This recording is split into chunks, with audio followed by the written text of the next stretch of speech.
भारत माता की। भारत माता की। कोडरमा और गिरिडीह को जोहार। मां चंचला देवी की पावन भूमि को मैं प्रणाम करता हूं। मैं पारसनाथ पर्वत को भी श्रद्धापूर्वक नमन करता हूं।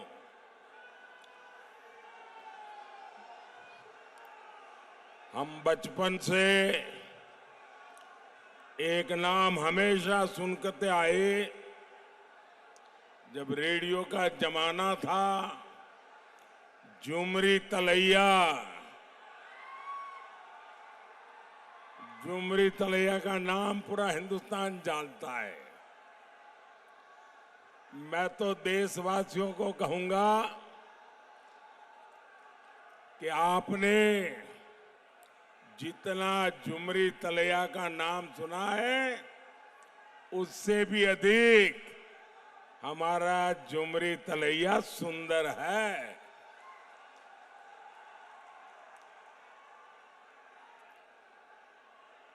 बेटे, आप बैठे आओ।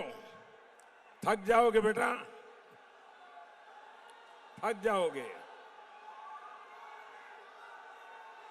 भाई, कोई इस बच्चे ने एक तस्वीर बना के लाया है, जरा एसपीजी के लोग ले लेना।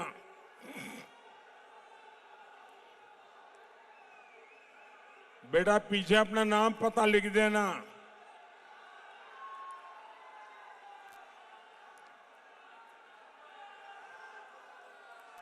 भारत माता की। भारत माता की। मैं सीधे काशी से आपके बीच आ रहा हूं। मुझे आने में विलंब हुआ, इसलिए आप सब मुझे क्षमा करें। और मुझे बताया गया कि आप में से बहुत लोग सुबह 8:30 बजे आके बैठ गए थे।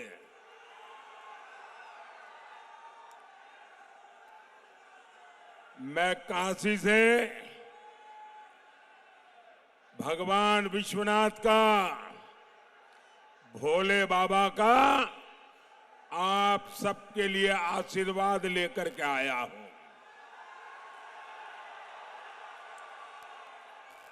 मैं आज काशी में अपना नामांकन दाखिल करने के बाद ये मेरी पहली जनसभा है।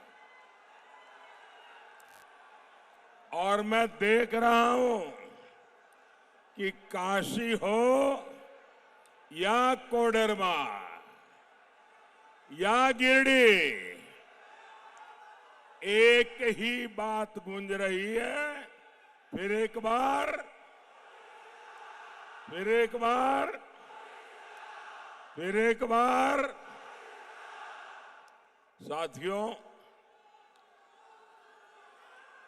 जितने लोग यहां दिखते हैं ना, उससे डबल लोग बाहर हैं।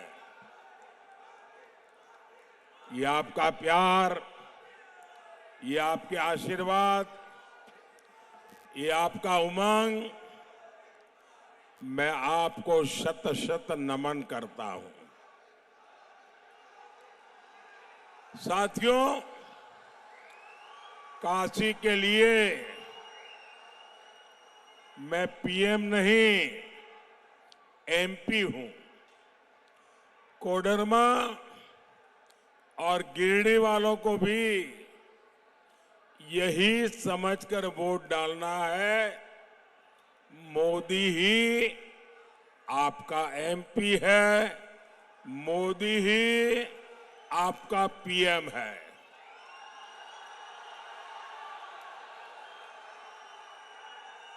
कोडरमा से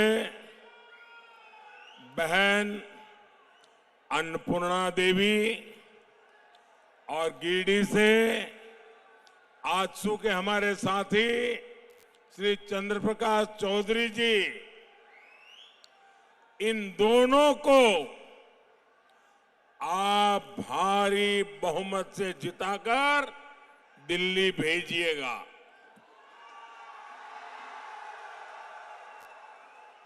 आपका एक एक वोट देश में तीसरी बार मोदी की मजबूत सरकार बनाएगा। इनके अलावा आपको दिलीप कुमार वर्मा जी को, जो गांडे विधानसभा से चुनाव लड़ रहे हैं, उनको भी जिताना है। साथियों, जब एक मजबूत सरकार होती है तो वो सबसे पहले देश का हित देखती है,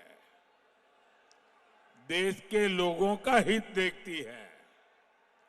लेकिन जब देश में कांग्रेस जैसी कमजोर सरकार होती है तो वो देश को भी कमजोर कर देती है।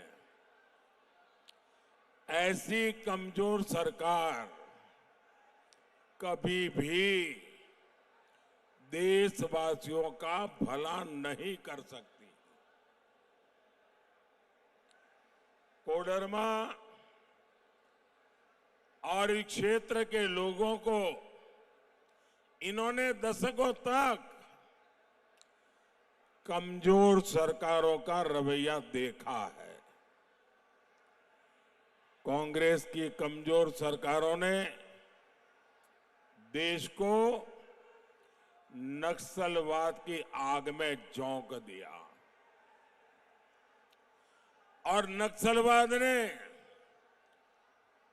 देश का बहुत नुकसान तो किया ही किया, लेकिन मेरे देश के अनेक माताओं को, उनके सपनों को कुचल डाला है। जो बेटे नक्सलवाद की राह पर जाके बंदूक उठा रहे थे, उन्होंने खुद को तो बर्बाद कर दिया, उस परिवार को बर्बाद कर दिया और उस मां को जिंदगी भर रोते रहने के लिए मजबूर कर दिया। इस आग में वामपंथियों ने भी अपनी रोटियां सेकी। ये भाजपा की सरकार है जिसने देश में नक्सली हिंसा पर लगाम लगाई। मोदी को चुनौतियों को टालना नहीं, मोदी को टकराना आता है। और जब फौलादी हौसला हो, जब हौसला फौलादी हो, तो बड़े से बड़ी चुनौती भी चरण चूमने लग जाती है। आज पूरे देश में नक्सलवाद का दायरा बहुत सिकुड़ गया है, बहुत सिकुड़ गया है। और मैं कोडरमा की इस धरती से सभी देशवासियों को एक गारंटी दे रहा हूं, आतंक हो या फिर नक्सलवाद, मोदी अपने तीसरे कार्यकाल में इन पर बहुत बड़ा प्रहार करने का संकल्प ले चुकी है। मोदी झारखंड को फिर से नक्सलवाद का गढ़ नहीं बनने देगी। मैं अपने नौजवानों की जिंदगी तबाह नहीं होने दूंगा। मैं उन माताओं की कोख छीनने नहीं दूंगा। वो दिन दूर नहीं जब पूरी आदिवासी बेल्ट खून खराबे से मुक्त होगी, और ये मोदी की गारंटी है।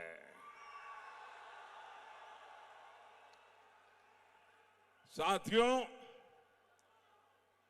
आज आपने टीवी पर देखा होगा, कल रात को टीवी पर देखा होगा, इस पूरे चुनाव में अगर कोई पूछे मुझे कि मोदी जी सबसे संतोषजनक बात क्या लगी, तो मैं कहूंगा कल श्रीनगर में जो मतदान हुआ है, लोकतंत्र के प्रति जिस प्रकार से श्रद्धा व्यक्त की गई है, भारत के संविधान प्रति जो मोहर लगाई गई है, दशकों बाद श्रीनगर में चुनाव का उत्सव था। दशकों बाद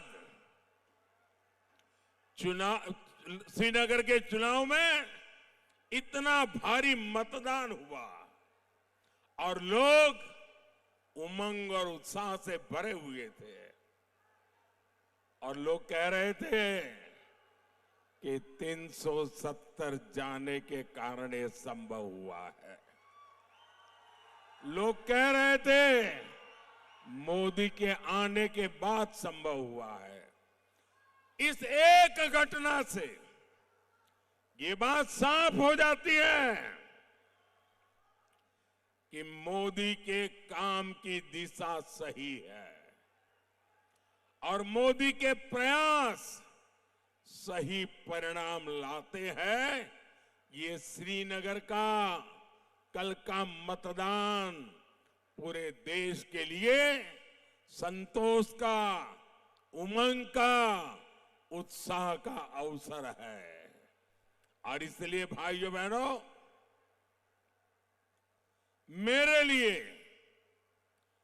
और जो लोग धारा 370 को लेकर मोदी को दिन रात गालियां दे रहे थे, कान खोल के सुन लो।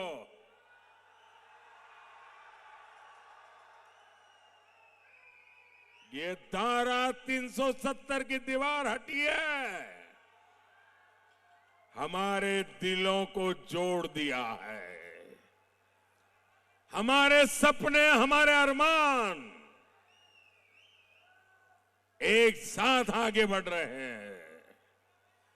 भारत के लोकतंत्र के जीवन में इससे बड़ी कोई घटना नहीं हो सकती है। साथियों, जब मैं देश हित में इतने सारे काम कर रहा हूं, तो जामुमो कांग्रेस और आरजेडी वाले बौखलाए हुए हैं, संतुलन खो चुके हैं। यही कोडरमा में इंडी गठबंधन के एक नेता ने मुझे गोली मारने की बात कही थी।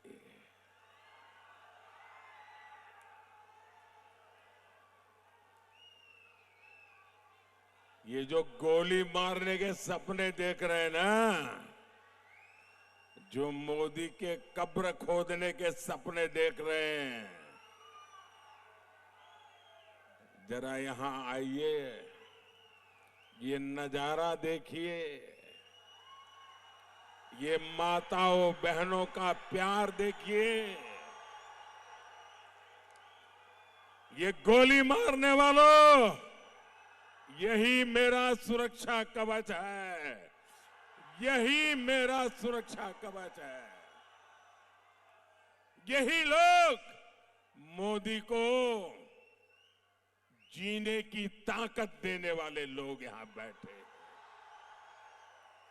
और जिस मोदी को गरीब से गरीब, अबाल वृद्ध सहित, माता बहन सहित जब रक्षा कवच बन जाता है ना, तो मोदी को तो अमरत्व प्राप्त हो जाता है, अमरत्व प्राप्त हो जाता है।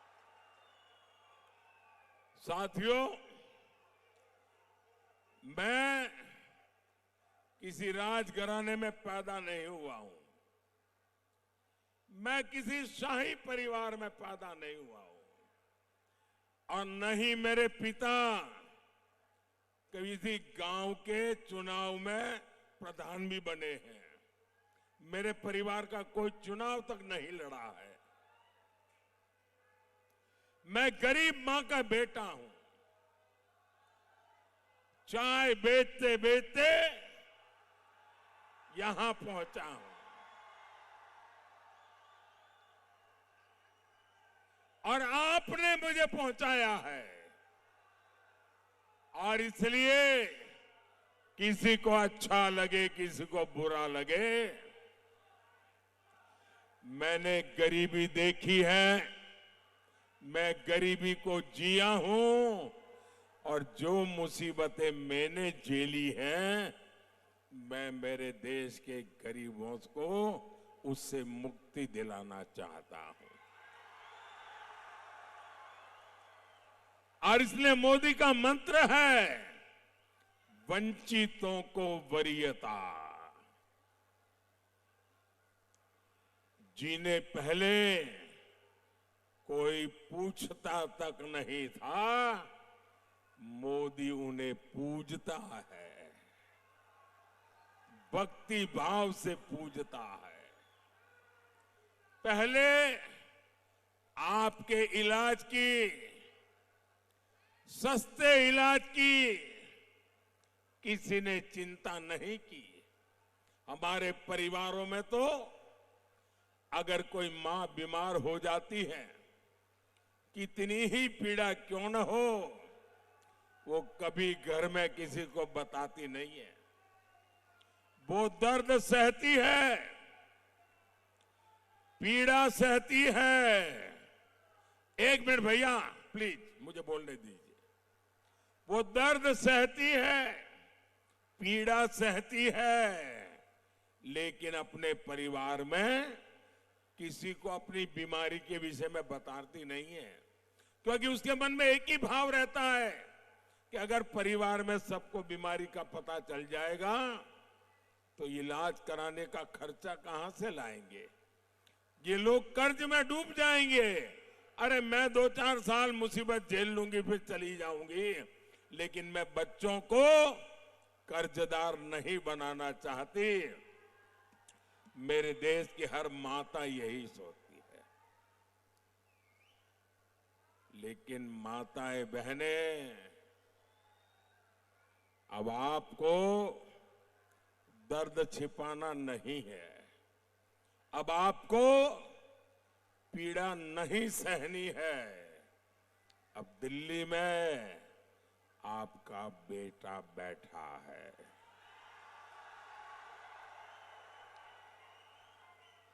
अब आपके इलाज की चिंता ये आपका बेटा करेगा। आपको एक पाई का खर्चा नहीं होगा, इलाज मैं करवाऊंगा। मैंने देश भर के मेरे गरीब भाई बहनों को कहा है, भाइयों बहनों, मैंने देवघर में एम्स बनवाया, हिंदुस्तान का बढ़िया से बढ़िया अस्पताल। देवघर एम्स से इस क्षेत्र के गरीबों को बहुत बड़ा सहारा मिला है। मोदी ने उन्हें अस्पताल में 5 लाख रुपए तक मुफ्त इलाज की सुविधा दी है। हर गरीब का सपना होता है उसके पास पक्का घर हो। अगर आपका बेटा दिल्ली में बैठा हो और आप झोपड़ी में रहे, आपका बेटा दिल्ली में बैठा हो और आप कच्चे घर में रहे, इस बेटे को मंजूर नहीं है। मैं हर गरीब परिवार को पक्का घर देना चाहता हूं। अब तक 4 करोड़ परिवारों को पक्के घर दे चुका हूं और तीसरे टर्म में आऊंगा। जो बच गए हैं ना, उनको भी पक्का घर दे के रहूंगा। ये मोदी की गारंटी है।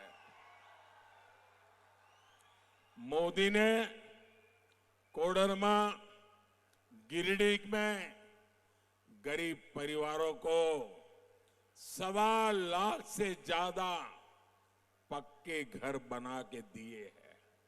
और मेरी आपसे प्रार्थना है, आप जब गांव-गांव जाएंगे, अभी भी कहीं कोई नजर आए आपको जिसको पक्के घर की जरूरत है, उसका नाम पता लिख दीजिए, मुझे भेज दीजिए और उस मां बहन को कह देना कि मोदी की गारंटी है, तीसरी बार जब आएगा तो आपका घर भी पक्का हो जाएगा। मेरे लिए आप ही मोदी है, गारंटी दे देना। 7-8 साल पहले तक यहां करीब 2 लाख घर ऐसे थे जहां बिजली नहीं थी। मोदी ने अब उनके जीवन से अंधेरा दूर किया है, उनका घर रोशन किया है। मुफ्त राशन की योजना से भी यहां लाखों परिवारों को फायदा पहुंच रहा है। आज इतने साल हो गए, 80 करोड़ लोगों को मुफ्त में राशन मिल रहा है। मेरे पहले सोनिया बहन की एक रिमोट वाली सरकार चलती थी 10 साल पहले। उस समय के प्रधानमंत्री को पूछा गया कि आपके पास अनाज बिक रहा है, सड़ रहा है, आप गरीबों को क्यों नहीं देते? उन्होंने कहा मैं गरीबों को इतना दे नहीं सकता हूं, हमारे पास इतना नहीं है। जब आपका बेटा वहां बैठा ना, भूख क्या होती है वो मैं जानता हूं। और बच्चे भूखे होते हैं तो मां रात भर आंसू पीती रहती है, वो मैंने देखा है। और इसलिए मैंने तय किया, मैं गरीब का चूल्हा बुझने नहीं दूंगा। मैं गरीब के बच्चों को भूखे सोने नहीं दूंगा। और इसलिए 80 करोड़ लोगों को मुफ्त इलाज पहुंच रहा है। और मेरे भाइयों बहनों, लिख के रखिए, तीसरी बार आने के बाद अगले 5 साल भी मुफ्त राशन मिलता रहेगा। 4 लाख परिवारों का भी यहां पीने का शुद्ध पानी मिल रहा है। यहां लाखों किसानों को पीएम किसान सम्मान निधि का भी लाभ मिल रहा है। गरीब का ये बेटा आपके जीवन से हर परेशानी को समाप्त करने में जुटा है। और इसलिए मुझे आपका आशीर्वाद चाहिए, ताकि जो छूट गए हैं मैं उन लोगों तक भी मेरी ये सारी कार्यक्रम योजनाएं सुविधाएं पहुंचा सकूं। साथियों, जब दिल्ली में कांग्रेस जेएमएम लेफ्ट की सरकार थी, तब खनिज संपदा से निकला पैसा उस क्षेत्र को नहीं मिलता था, सीधे सरकार के खजाने में और कुछ चोरों के जेब में चला जाता था। यहां तो अभ्रक की कितनी सारी खदानें रही हैं, आपको क्या मिला? कोडरमा और गिरिडीह, उसको भी नाम मात्र के लिए कुछ मिल गया तो मिल गया। मोदी ने कहा ऐसा नहीं चलेगा। मोदी ने नई नीति बनाई, हमने डिस्ट्रिक्ट मिनरल फंड बनाया। अब मैंने तय किया है कि जिस जिले से खनिज संपदा निकलती है उसका एक हिस्सा उस जिले के लोगों की भलाई के लिए, उस जिले के विकास के लिए खर्च होना चाहिए। और इस योजना के तहत झारखंड को अब तक 12,000 करोड़ रुपए मिल चुके हैं। कोडरमा और गिरिडीह उसको भी करीब 60 करोड़ रुपए उससे मिले हैं।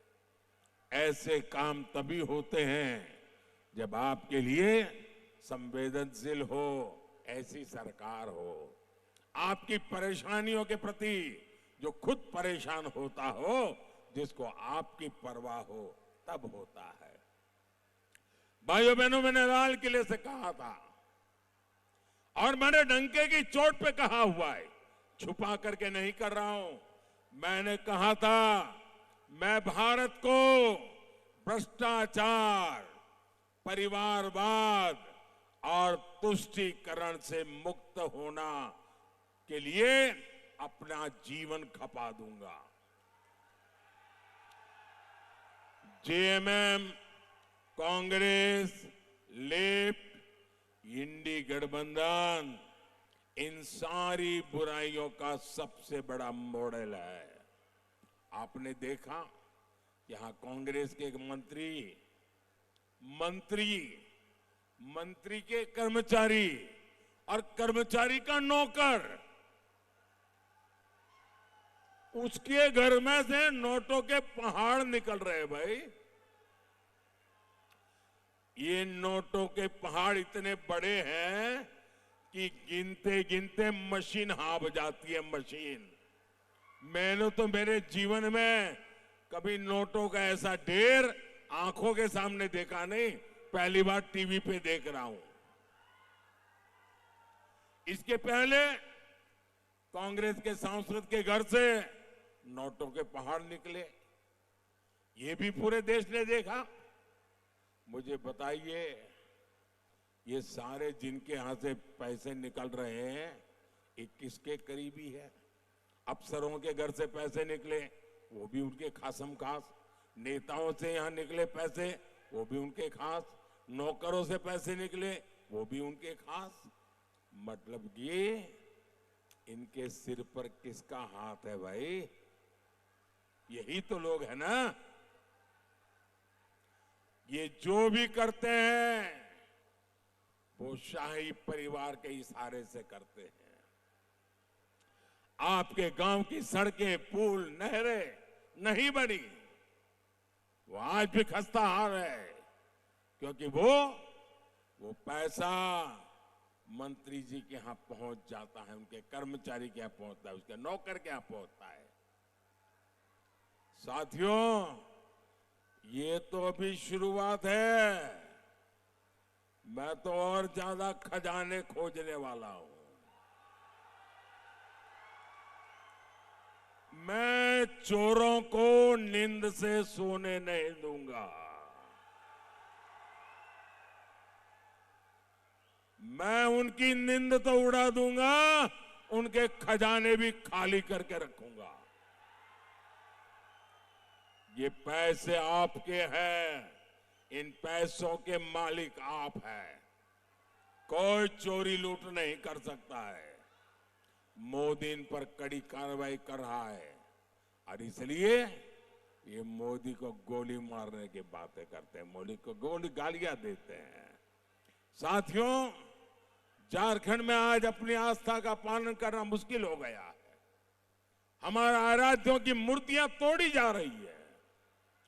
जिहादी मानसिकता वाले घुसपैठिए झुंड बनाकर हमला कर रहे हैं। झारखंड सरकार आंखें मूंद करके बैठी है, पीछे से समर्थन कर रही है। इन घुसपैठियों ने राज्य में हमारी बहनों बेटियों की सुरक्षा को खतरे में डाला हुआ है। क्या झामुमो कांग्रेस आरजेडी वालों को आपका एक वोट भी मिलना चाहिए क्या? उनको कहीं पर भी जगह मिलनी चाहिए क्या? हर बूथ में से उनका पराजय होना चाहिए कि नहीं होना चाहिए? भाई और बहनों, इंडी गठबंधन वालों का तुष्टीकरण का खेल अब चरम पर पहुंच चुका है। ये लोग पहले जो पर्दे के पीछे करते थे वो आज सामने आकर के कहने लगे हैं। अब ये खुलेआम कह रहे हैं कि मोदी के खिलाफ वोट जिहाद करेंगे, वोट जिहाद। भाइयों बहनों,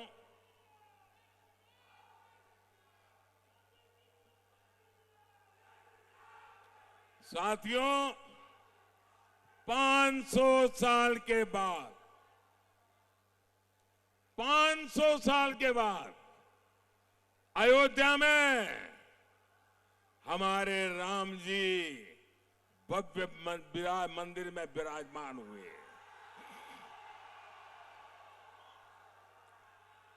पूरा देश खुश हुआ कि नहीं हुआ? आप सब खुश हुए कि नहीं हुए? बोलिए जय श्री राम, जय श्री राम। लेकिन ये इंडिया अलायंस वाले, ये लोग राम मंदिर को लेकर भद्दी भद्दी बातें कर रहे हैं। आए दिन इन नेताओं को जो बयान आते हैं वो शर्मनाक बयान आ रहे हैं। कांग्रेस के कुछ लोग तो ये तक कह रहे हैं कि कांग्रेस सुप्रीम कोर्ट के फैसले को बदलने की साजिश कर रही है। और कांग्रेस के ही एक वर्षों तक कांग्रेस के नेता वो आजकल कह रहे हैं कि कांग्रेस ने तो तय कर लिया है कि अब रामलला को फिर से टेंट में भेजेंगे। क्या आप रामलला को टेंट में जाने देंगे? क्या देश में ऐसा पाप उनको करने देंगे? रामलला भव्य मंदिर में रहेंगे कि नहीं रहेंगे? ये कहते हैं राम मंदिर को ताला लगा देंगे। भाई और बहनों, मोदी की नीति एकदम साफ है। हमारी माताएं बहनें हर परिवार की बेहतरीन प्रबंधक होती है, इसलिए देश उनके इस कौशल के सदुपयोग के बिना विकसित नहीं हो सकता। तभी मोदी माताओं बहनों की सुविधा और समृद्धि के लिए हर योजना बना रहा है। यहां बहुत बड़ी संख्या में बहनें सहायता समूहों से जुड़ी है। 10 वर्ष में 10 करोड़ बहनों को ऐसे समूहों से हमने जोड़ा है। हमने पहली बार बहनों के भी बैंक खाते खुलवाए और समूहों के भी बैंक खाते खुलवाए। आज मोदी लाखों करोड़ रुपए की मदद इन समूहों तक पहुंचा रहा है। मोदी ने संकल्प लिया है कि हमारी सरकार 3 करोड़ बहनों को, ये आपके लिए खुशी की खबर है, 3 करोड़ बहनों को मोदी लखपति दीदी बनाएगा, लखपति दीदी बनाएगा। साथियों, विकास के, जन कल्याण के काम तेजी से पूरे हो, इसके लिए आपको बड़ी संख्या में मतदान करना है। घर घर जाना है, ज्यादा से ज्यादा मतदान करना है। हमें हर सीट नहीं, हर बूथ को जीतना है। आप घर घर जाइएगा और कहिएगा कि मोदी जी ने आपको जो हार कहा है, नमस्कार कहा है। और इस चुनाव में हमारे 2 लोकसभा के साथी और एक हमारे विधानसभा के साथी, मेरे इन तीनों साथी को आपको विजयी बनाना है। बोलिए भारत माता की, भारत माता की, भारत माता की। बहुत बहुत धन्यवाद।